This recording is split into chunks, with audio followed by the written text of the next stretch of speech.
Onde que a gente parou? Bom dia! Oi, Alessandra, tudo bem? Almerisa, a Lourdes, como que passaram o final de semana? Oi, Naita, bom dia. Naila? Olha, eu tô sem óculos, não tô enxergando muito bem não. Kátia, Denise, tudo bem? Bom dia, hoje tá uma garoinha, né? Um dia fresquinho. Mas estamos aí, né? Vamos começar a nossa segunda-feira, nossa semana. Que Deus abençoe grandemente, né? A nossa semana. E, e eu vou ler mais esse trechinho aqui do Isaías 22, né? Essa semana eu estava falando, conversando com o Senhor, né? O que o Senhor está nos ensinando? O que o Senhor está me ensinando através dessa leitura, né? Através desse livro de Isaías. E eu tenho aprendido grandes coisas e tenho meditado também em grandes coisas, assim, acerca dessa palavra, né? Eu vou ler ali para vocês, até eu li já esse trechinho no sábado, para eu ver o que diz aqui, né? E eu vou ler com vocês agora. Ana, tudo bom, Ana? Bom dia. A Madalena. Tá tudo bem, Ana? E aí? Recuperou-se 100% já? Que joia.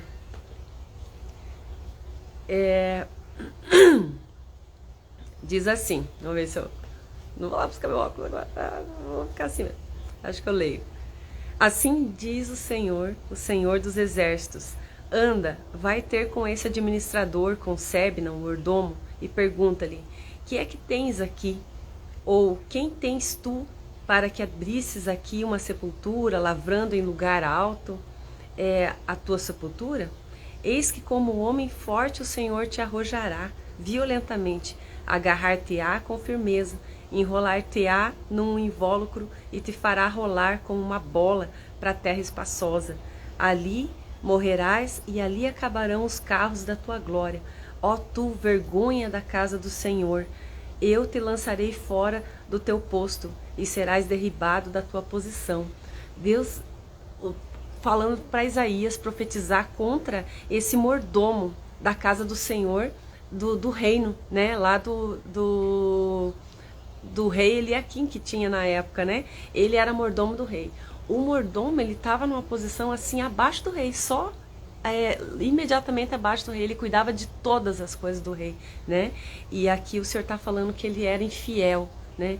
E mostrando para ele, assim, você pensa que ninguém está vendo o que você está fazendo? Eu tô vendo o que você está fazendo, né? O que você está pensando, né? Por que você está edificando aí a tua sepultura nos lugares altos? Aí ele fala assim, né? Por acaso tem alguém aí? Você tem, como diz assim? O que é que tens aqui? Ou a quem tu tens aqui? Porque as sepulturas dos lugares altos eram para família real, né? Vamos dizer assim. Era para os príncipes, para os descendentes do rei, para os sacerdotes, para os profetas, para pessoas de honra dentro do povo, né? E ele estava construindo ali a sepultura dele. Ele falou assim: por acaso, o que você tem aqui, né? Ou você tem alguma herança aqui? Ou a quem você tem aqui? Você conhece alguém que está sepultado aqui? Tem alguma descendência tua aqui? Então, Deus questionando a soberba dele, né? Ele se levantou em soberba e era infiel a tudo aquilo que tinha sido confiado nas mãos dele, né? Obrigada, Jaque! Desejando aí para nós, né? Uma boa semana. A Eliene, entrou bastante gente aqui, deixa eu ver. Veloci Lady, isso? Ah, vou abreviar aqui o teu perfil. A Anne, a Madalena, a Ira. Bom dia para vocês. Que bom que vocês estão aí, né? Compartilhando com a gente desse tempo, né? Esse tempo que a gente tira para ouvir o Senhor, para falar, para ler, para aprender com o Senhor, né? Acerca da palavra dele. Tantas coisas que Deus tem para nos ensinar. E quanto mais a gente aprende, né? Mais a gente cresce, mais fica facilitado o nosso dia a dia, né? Porque ontem ainda eu vi uma frase, como é que é? Do ele é pastor, ele é coach, o Brunet, né? Ele falando assim que o sofrimento vem pela ignorância. Fiquei meditando nisso, né? O sofrimento vem pela ignorância. Então, tudo aquilo que você não sabe fazer, você sofre, né? Se você for, sei lá, trocar um chuveiro, né? Se você não souber como fazer, você vai queimar ele, né? Eu queimei uma vez, depois que eu perdi todo o medo de mexer com aquelas fiação, consegui conectar os fios certinho, liguei o chuveiro e esqueci que tinha que deixar ele encher de água primeiro, queimou a resistência, tive que tirar tudo de novo, pôr outro, né? Então a gente sofre porque falta conhecimento. Eu não busquei esse conhecimento ali antes de fazer, né? Tem um manual dentro do troço lá, né? Então, na vida da gente, às vezes, a gente padece, a gente sofre, porque a gente não entende o processo, né? Não tem o conhecimento suficiente para fazer aquilo que a gente precisa fazer. E isso tanto no mundo natural, né? Nas coisas, nas nossas tarefas, como também no mundo espiritual. Às vezes a gente está padecendo algo que nós precisamos nos levantar com voz de autoridade e rejeitar aquilo na nossa vida, sabe? Declarar as verdades de Deus e combater aquele mal, aquela tentação que a gente está sofrendo. Jesus deu um exemplo disso, né? Quando ele estava lá, ele foi levado até o deserto para ser tentado, né? A palavra diz isso, antes dele começar o ministério dele. Ele passou 40 dias num deserto. O que é um deserto, né? Um lugar árido, um lugar que não tem nada. Um lugar onde você não tem nada o que fazer, a não ser olhar para dentro de você mesmo. E Deus deixou ele ali.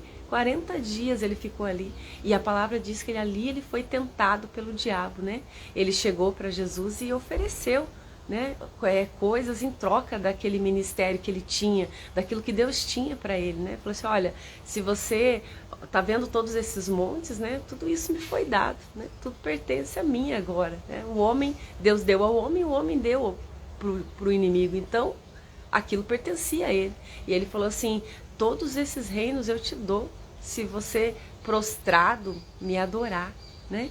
E aí Jesus rebateu cada uma daquelas tentações com a palavra, dizendo assim, está escrito, né? Só a Deus adorarás, né? E só a Ele prestarás culto.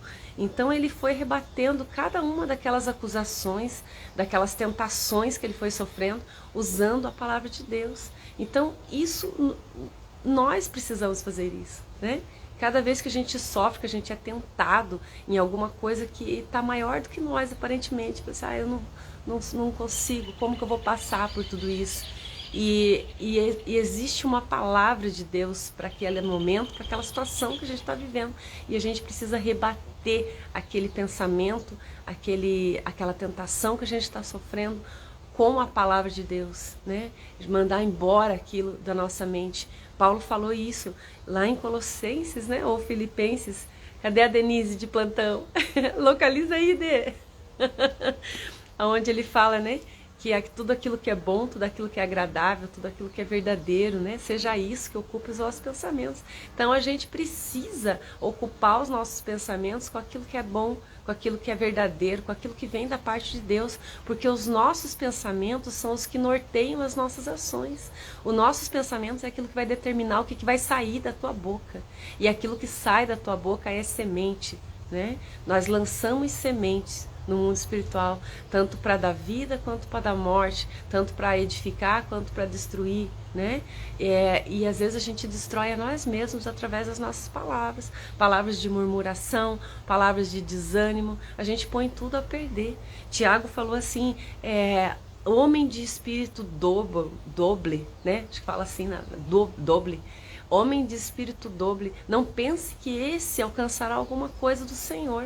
Né? O que é um espírito duplo, né? Duplo, uma hora é uma coisa, outra hora é outra. Uma hora tá bem, dali a pouco tá mal. Uma hora fala palavras de bênçãos, outra hora de maldições. Essa pessoa, ele fala ali, né? Que não alcançará, não pense que vai alcançar alguma coisa diante de Deus, né? Porque Deus age em cima de uma palavra, em cima de uma visão. A Bíblia inteira fala isso, né? Que Deus dá visões, Deus dá sonhos para nós. Deus, ele norteia as nossas ações de acordo com a visão que ele mesmo coloca no nosso coração.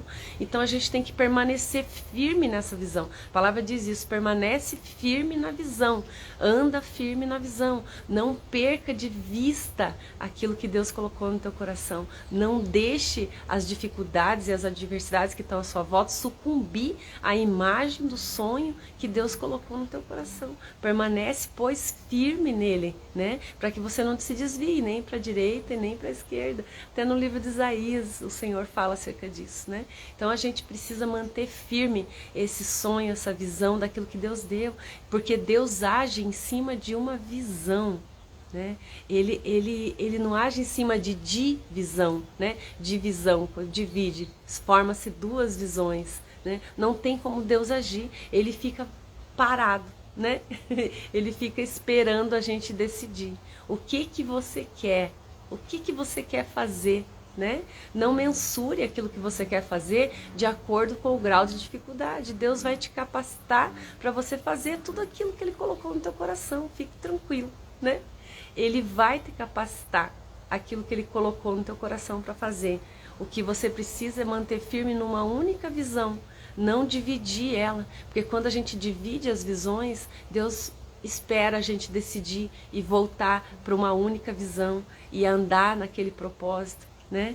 E às vezes quando a gente está ali dividido, com o nosso coração dividido, você não sabe se você vai para a direita ou se você vai para a esquerda. Às vezes é uma dificuldade até de relacionamentos, né? Olha aí na tua família, né? O que está passando pela tua cabeça? Permanecer firme no teu propósito, no casamento, naquilo que Deus colocou no teu coração, ou ir para outro lugar, largar tudo, né? Então, decida o que você quer, aquilo que é o correto você agir, né? A forma como a bênção do Senhor vai acompanhar você e a toda a tua geração, né? Decida por isso e Deus vai te dar as ferramentas, as condições de permanecer firme, de vencer essa dificuldade, essa batalha, né? E é assim tudo na vida da gente. Eu passo por muito isso na minha vida profissional, que hoje tomou uma dimensão assim que eu não imaginava. E eu tenho pessoas que dependem do meu trabalho. Então, às vezes eu tá bem, né? Ou não estar bem influencia não só na minha vida, influencia na vida de outras pessoas. E isso às vezes me oprime, assim, sabe? Eu falei, meu Deus, eu não sou mais só eu, né? Eu tenho que me preocupar com outras pessoas que também dependem daquilo que eu faço. Então, o desistir já não é uma opção, né? Não é uma opção desistir. Eu tenho vontade, às vezes, de chutar o balde também, de largar tudo. Falei assim, ai, quero ficar em paz, né? Eu não quero ter tudo isso para carregar. Parece que às vezes é pesado demais, né? O fardo. Mas se Deus colocou aquilo nas tuas mãos, é porque Ele vai te capacitar para você ir até o fim, para você concluir tudo aquilo, né? Então, temos que confiar no Senhor em tudo que a gente faz. E eu às vezes, eu me culpo de ter esse sentimento, sabe?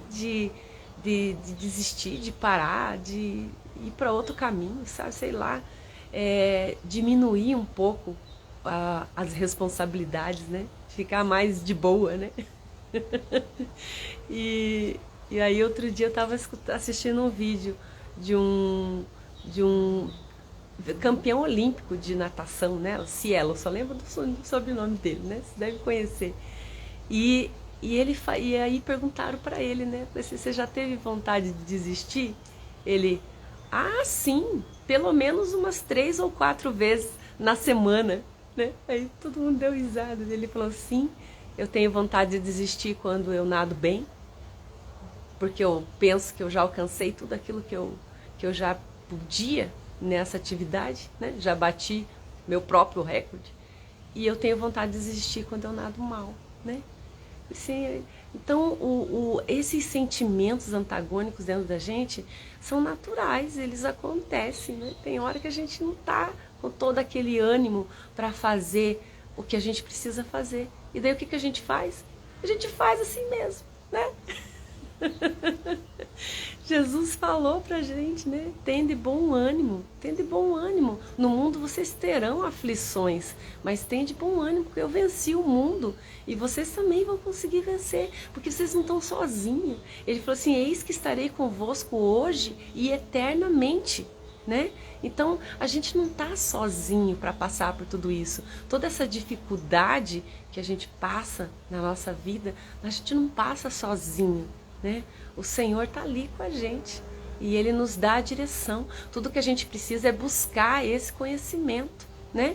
Buscar essa direção, se alimentar da palavra de Deus, buscar na fonte de sabedoria aquilo que a gente precisa entender, a gente que precisa passar, né, pela nossa vida. Então, busque na fonte, busque no manual, né? Deus deixou um manual para a humanidade. Busque, né, para que não queime a sua resistência a hora que você está lá até o chuveiro, né? Leia antes, se instrua primeiro, entenda como fazer aquilo da melhor forma, peça a graça e o favor de Deus sobre a tua vida para Ele te ajudar. Nós sozinhos, nós não podemos fazer nada. Jesus falou isso: sem mim nada podeis fazer. E nada é nada mesmo, em qualquer língua, né? É uma nação, nada é nada. Sem mim nada podeis fazer. Mas com Ele nós podemos todas as coisas. Todas as coisas são possíveis àquele que crê, Paulo diz, né? A Denise colocou ali para mim, já vamos ler lá, Filipenses 4:8, obrigada, Dei. Já vamos ler, vou terminar de ler esse trechinho aqui, onde Deus estava falando ali a respeito da soberba, da arrogância desse mordomo, né? Sebna, né? Ele tinha grandes responsabilidades sobre as mãos dele, mas ele, no momento, ele achou que ele era o próprio Deus, né? Eu falei, não, eu sou o cara, né? Eu não preciso de ninguém, né? E começou a fazer as coisas por ele mesmo. A Bíblia chama ele de infiel, então ele não estava agindo com fidelidade em tudo aquilo que ele estava fazendo. Provavelmente ele estava enganando, ele estava roubando aquilo que ele estava administrando, né? Tirando proveito para si mesmo. E isso é um fruto da soberba, né? Quando a gente começa a olhar muito para nós mesmos, a gente começa a fazer as coisas do nosso jeito, do jeito que agrada a nossa alma, e isso não é propósito de Deus, né? O crescimento exige passar pelas dificuldades. Se você quer alcançar uma posição que Deus tem para você, você vai passar por aflições. Jesus disse, nós vamos passar por aflições nesse mundo, mas tem de bom ânimo, né? Tem de bom ânimo. Que ânimo, essa palavra ânimo vem de alma, e a palavra alma, ela se refere a esse respirar, sabe? Esse respirar. Então a gente precisa encher os pulmões de ar, né? Quando as coisas estão mais difíceis, né? Tem de bom ânimo, respire fundo, levanta tua cabeça e vai. Tá doendo? Anda assim mesmo, né?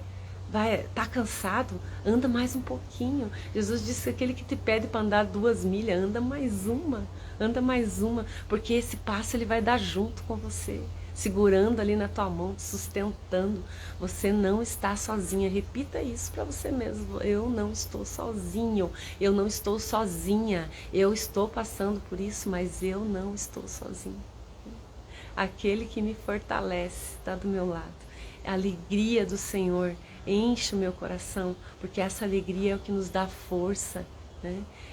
Clame isso, declare isso pela sua boca, que você precisa do Senhor, e Ele vem ao teu socorro. As nossas palavras é o que dão a legalidade para Deus intervir em nosso favor, né? A palavra fala assim que Deus dá ordem aos seus anjos a nosso respeito. Deixa Deus ser Deus na tua vida.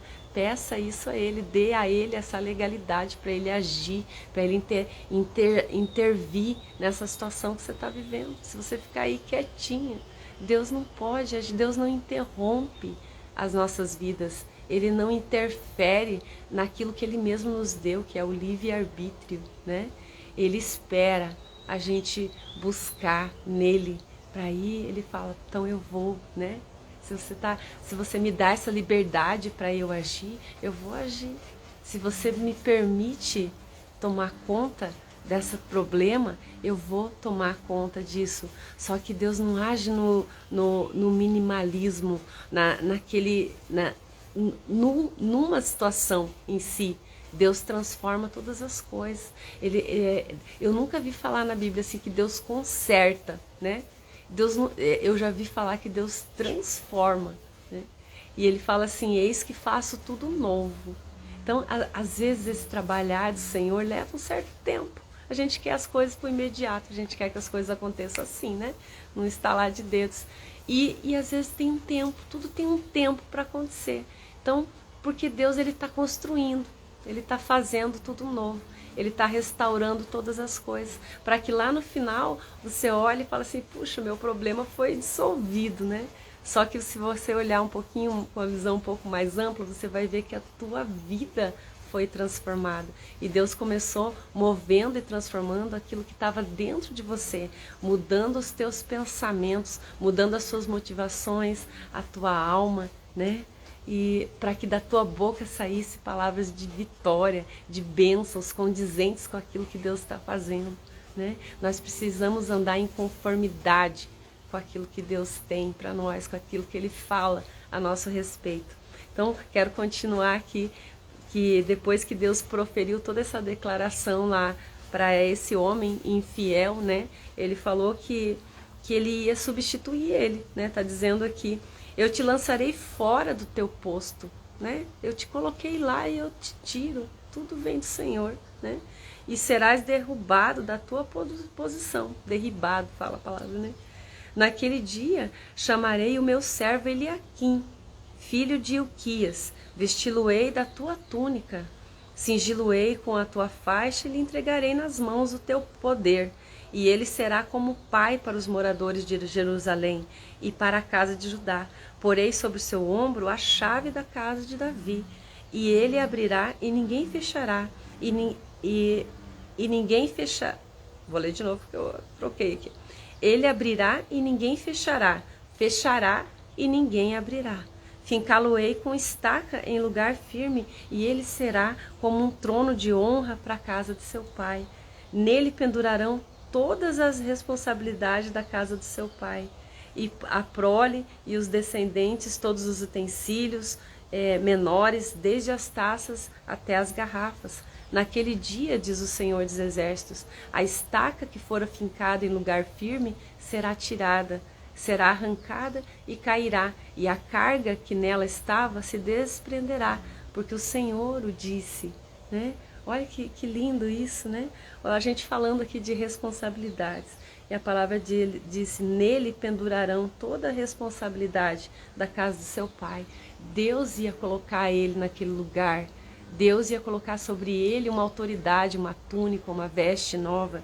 E ele ia ser um destaque ali naquele lugar. Deus ia honrar a casa dele, a descendência dele, através daquela função que ele ia desempenhar com excelência, né? E ali poderiam colocar toda a responsabilidade sobre a vida dele, porque era Deus quem tinha colocado ele ali. Deus ia sustentá-lo ali, né? E ele diz, ó, naquele dia o Senhor dos Exércitos, diz o Senhor dos Exércitos, a estaca que fora fincada em lugar firme será tirada, será arrancada e cairá, e a carga que nela estava se despedaçará, porque o Senhor o disse, né? Quando ele fala dessas estacas que foram fincadas, eles faziam altares para outros deuses nesses lugares altos, né? Provavelmente uma das infidelidades desse fiel, desse Sebna, esse mordomo, né? Que a Bíblia chamou ele de infiel, estava relacionado também a ele adorar outros deuses, né? A se voltar para aquilo que não era verdadeiro. E Deus tirou ele daquela posição, porque o povo estava sofrendo, né? E colocou alguém segundo o coração do Senhor, para que o povo pudesse se alegrar de novo, para que o povo pudesse andar de novo em conformidade. A Bíblia fala assim que toda a autoridade vem do Senhor. Então, Deus, ele pode mudar até autoridades, ele pode mudar teu chefe, ele pode mudar o que for, para que você fique bem, para que você passe bem, né, aonde você está. Se Deus te colocou ali, Ele vai te dar todas as condições para você crescer ali, para você dar frutos ali, para você abençoar pessoas e ser abençoados também através desse trabalho, através daquilo que Deus te colocou para fazer, né? Deus, tem uma frase, né, que fala, né, que Deus, ele não escolhe os capacitados, mas ele capacita os escolhidos. Se Deus te escolheu para estar aí, dentro da tua casa, dentro da tua família, dentro do teu trabalho, com aquilo que você está fazendo, ele vai te capacitar para você fazer com excelência até o fim, né? E as pessoas vão poder ser abençoadas através daquilo que você faz, pode ter certeza disso. Esse texto, ele está falando lá de duas pessoas, né? Mas ele está falando de nós também, está falando aqui de centenas, de dezenas de pessoas, né?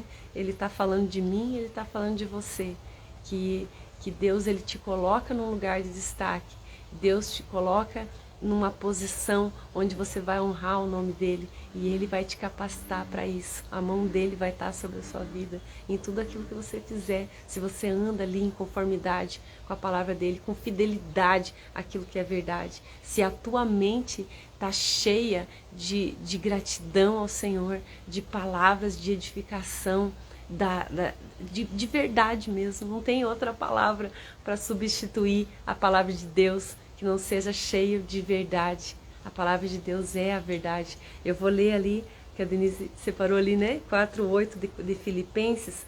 Esse versículo é aquele versículo para você colocar no teu post-it, grudar lá na tua geladeira, aonde você andar, você olhar, né? Se você olha para a geladeira, põe no teu monitor, aonde você olha, né? Gruda no teu celular. Memorize isso, é muito importante essa instrução que Paulo trouxe para nós. Filipenses 4:8. Ele vem seguindo ali, né? Eu gosto de ler todo o contexto, mas eu vou ler só esse versículo. Depois você lê pelo menos o capítulo inteiro ou o capítulo anterior, né? É uma carta, né, que ele escreveu para a igreja de Filipe. E é uma carta, a gente lê do começo até o fim, né? Pra gente entender o que está dizendo o teor dessa carta. Mas esse versículo aqui, nesse contexto que Paulo está falando para eles, né? De como que deveria ser a conduta deles como cristãos. Ele está dizendo ali, né, no finalmente, né?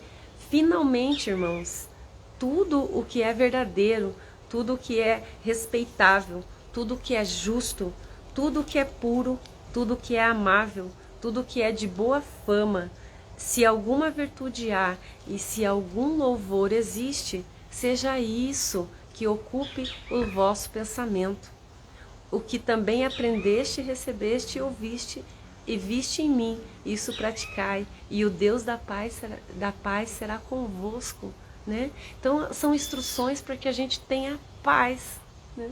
Tudo que a gente precisa nessa vida é da graça, ao favor imerecido que Deus nos dá e da paz que vem dele, né? Quando a gente está em paz, a gente consegue pensar numa solução para aquilo que você não está conseguindo encontrar.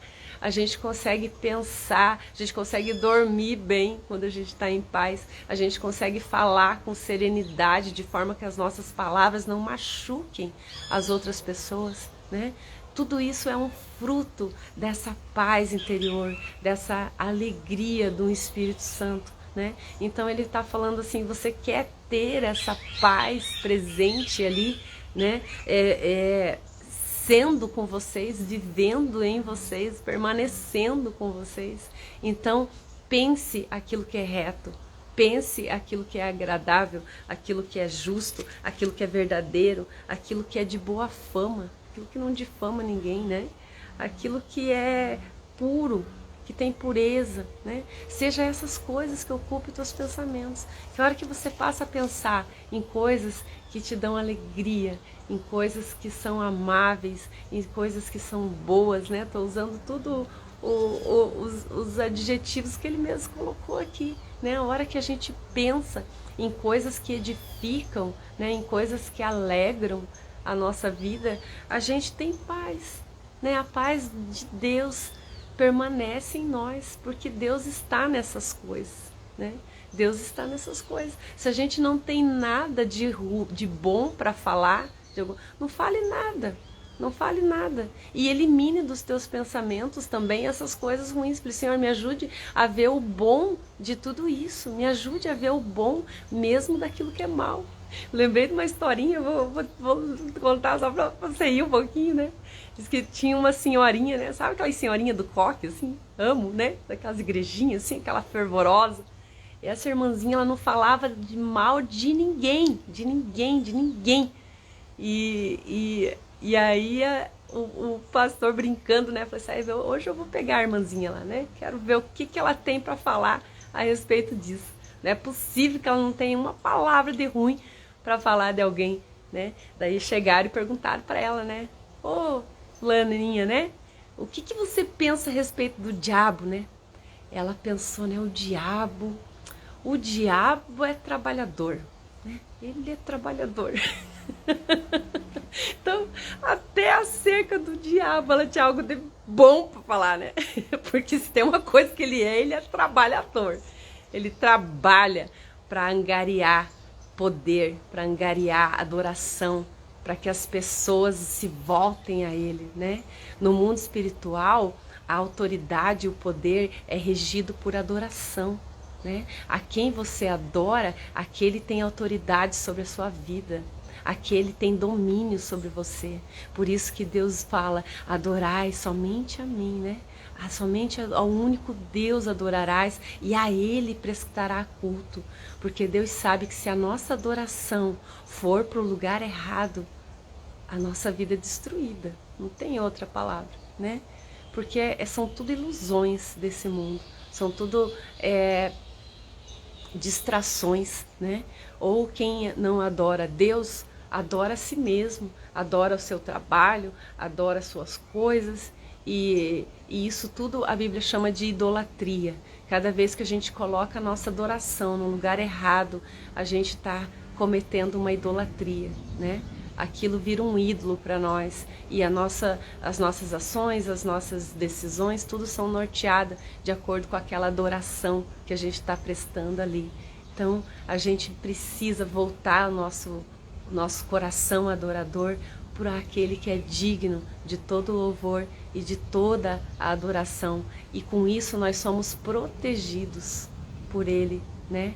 Nós somos protegidos quando a gente rende a nossa adoração a Deus, né? Nós somos protegidos porque a gente não está adorando mais nada à nossa volta. A gente não está adorando o nosso trabalho, a gente não está adorando até mesmo os nossos filhos, né?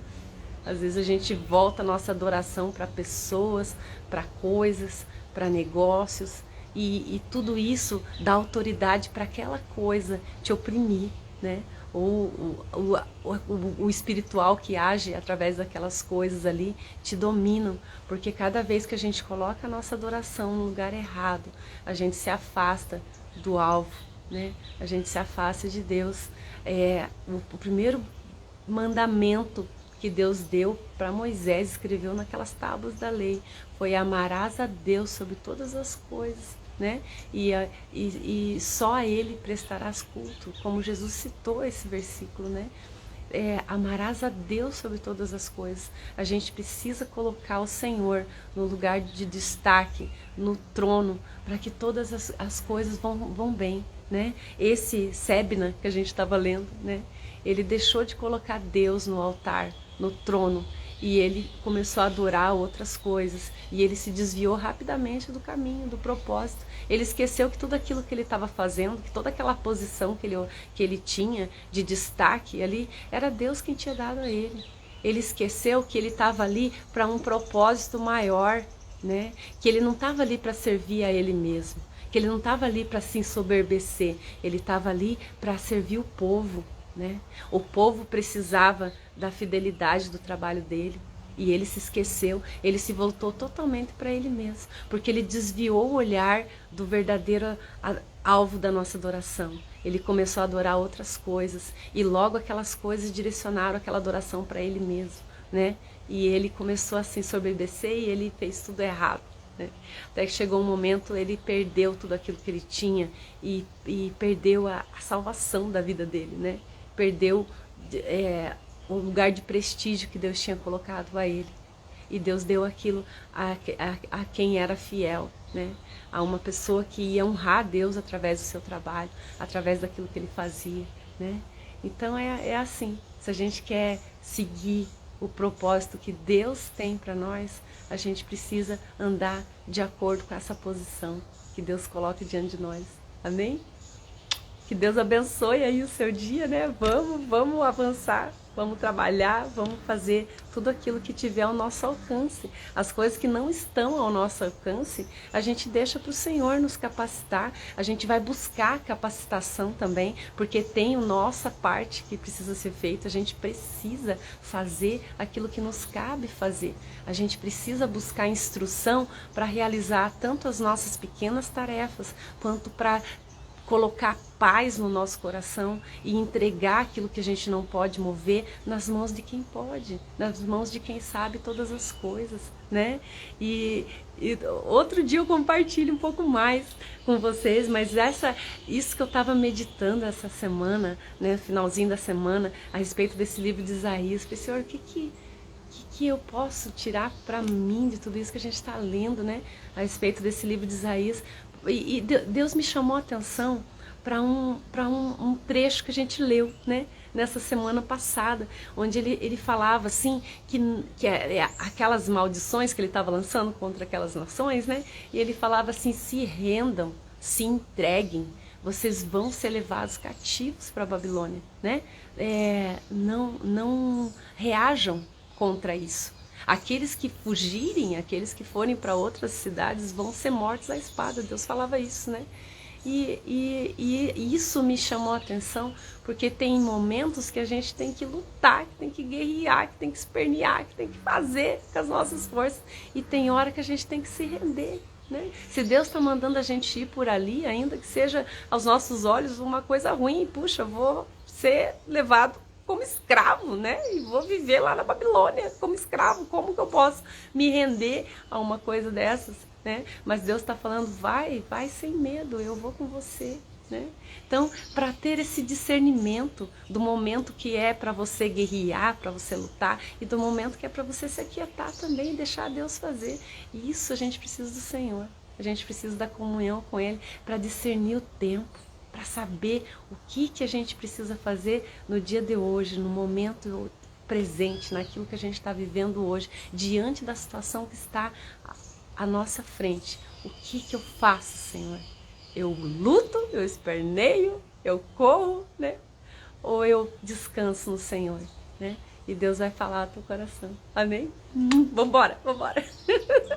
Vontade de ficar aqui, né? A tarde toda. Ó, tem um monte de comentário que ficou parado aqui, né? A Maria tá desejando a paz do Senhor para nós, né? A Denise, obrigada, louvado seja Deus por essa palavra, né?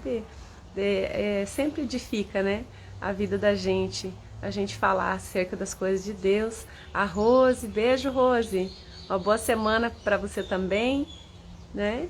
A Jaque, amém. Deus abençoe, fiquem bem, né? Que essa semana seja uma semana aí extraordinária na sua vida, uma semana assim que você corra, né, em passos largos em direção ao propósito que Deus preparou para você. Beijo, até!